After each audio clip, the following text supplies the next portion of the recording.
Good evening, Mr. Chief Justice, Your Honors, and may it please the Court. My name is Donald Hodson, and I'm co-counsel for the petitioner Braverman and Rizzoli. Your Honors, the Department of Labor's six-part test will effectively eliminate all unpaid internships in the for-profit sector, whereas the primary benefits test serves to preserve these types of experiential opportunities. So accordingly, we ask that this Court reverse the 13th Circuit's decision and apply the primary benefits test today for two reasons. First, the test is consistent with this Court's holding in Walling v. Portland Terminal Company, where the Court first addressed the employment status of unpaid trainees such as Ms. Holt. And secondly, the primary benefits test affords this Court the appropriate level of generality to consider not only the relevant facts of this case, but to also consider the tangible and intangible benefits to the employer as well as to the intern before deciding whether or not an employment relationship exists.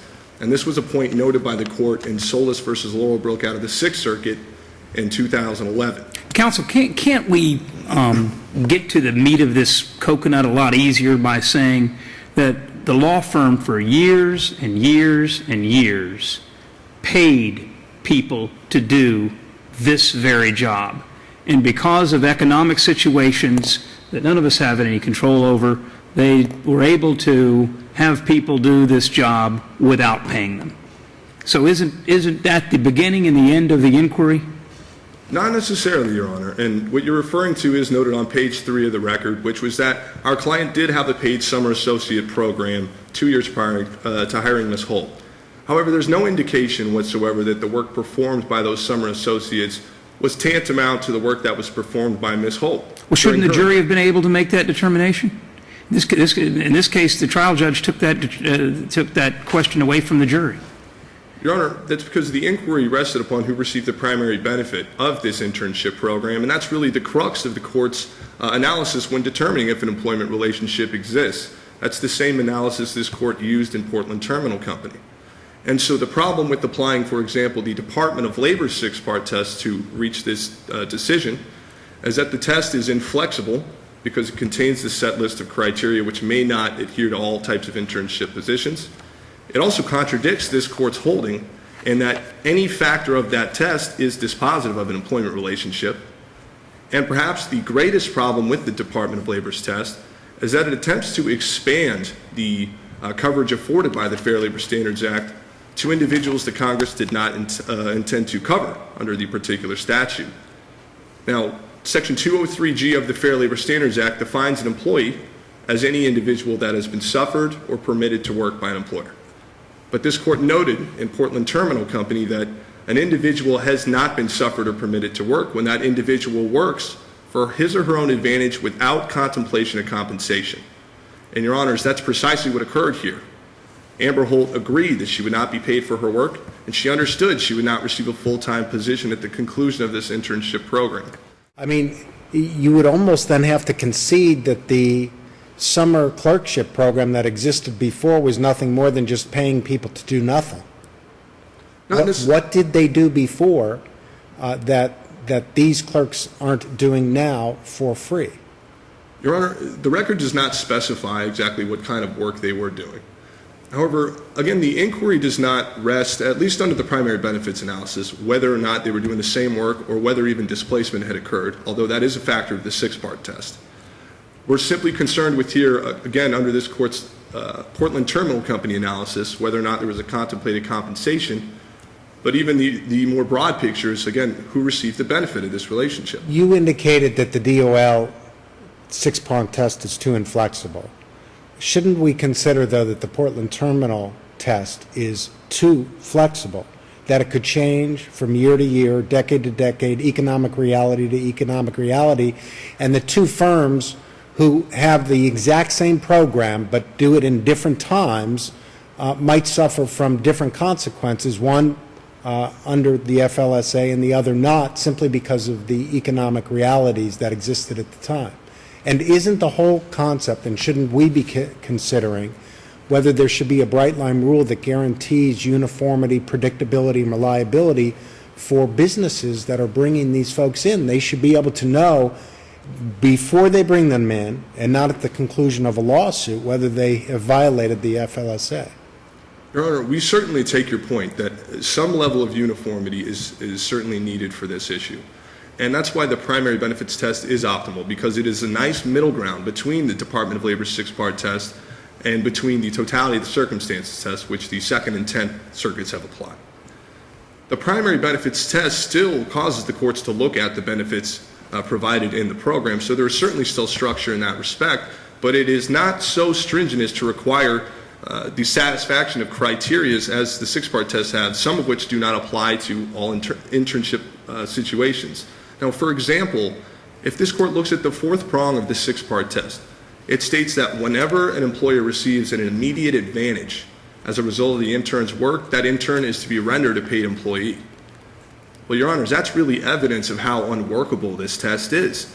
And that if I simply, as your intern, bring you a cup of coffee and that accounts as an advantage, then that prong has not been met and I count as a paid employee. So the primary benefits test takes into consideration the economic realities, but on a greater scale by looking at, again, who was the primary beneficiary of the relationship. And this is what the court has applied for years since Portland Terminal Company, and it's a very similar analysis to the economic realities analysis used by the courts to determine the employment status of independent contractors. Counsel, what is our standard of review? Aren't we required to give tremendous deference to the DOL?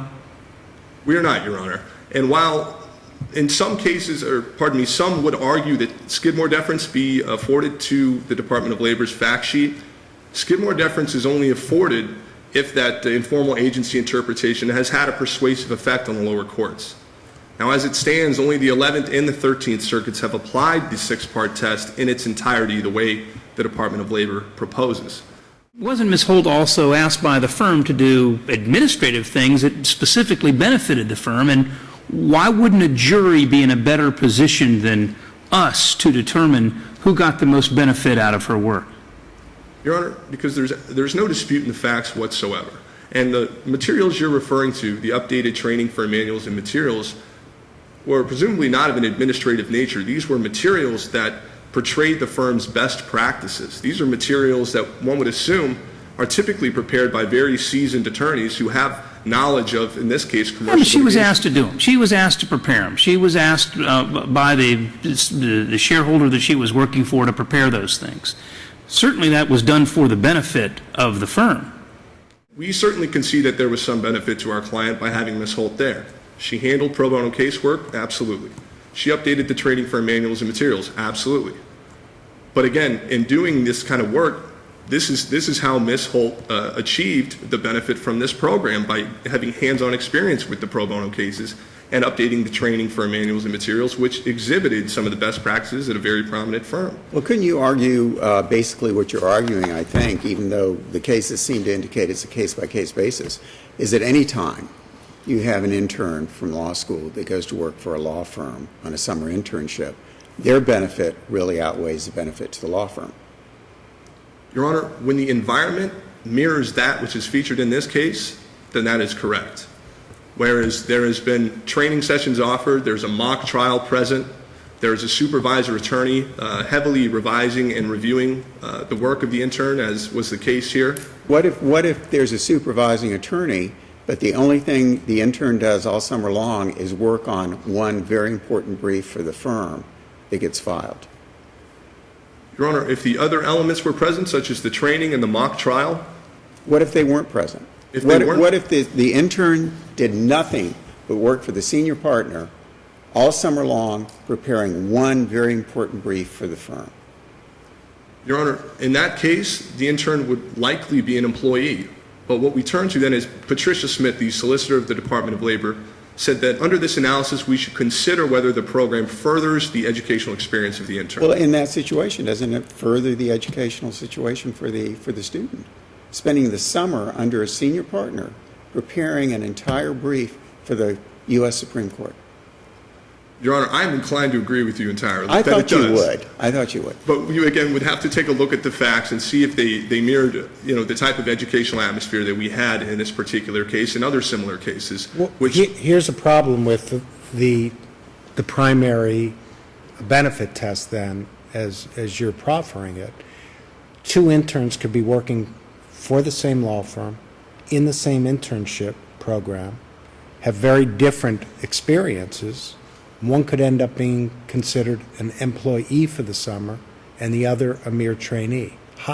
How, from a public policy perspective, are we going to encourage corporations or law firms to continue this if they can't possibly know, even within the own internship program, who is an employee and who is a trainee? Well, Your Honor, certainly employers going forward can always protect themselves by simply paying the individual the minimum wage and avoiding this hassle altogether. But if employers look towards scenarios such as this one, where we have a large firm that has created a training programs, that is for the benefit of the intern and is for the purpose of furthering the intern's education, and that the work performed by the intern is integral to their educational experience, then that would certainly suffice and it would meet the requirements. However, what the court could also adopt, if it's not inclined to go with the primary benefits test today, is the totality of the circumstances approach, which was used by the court in Reich versus Fire Protection District.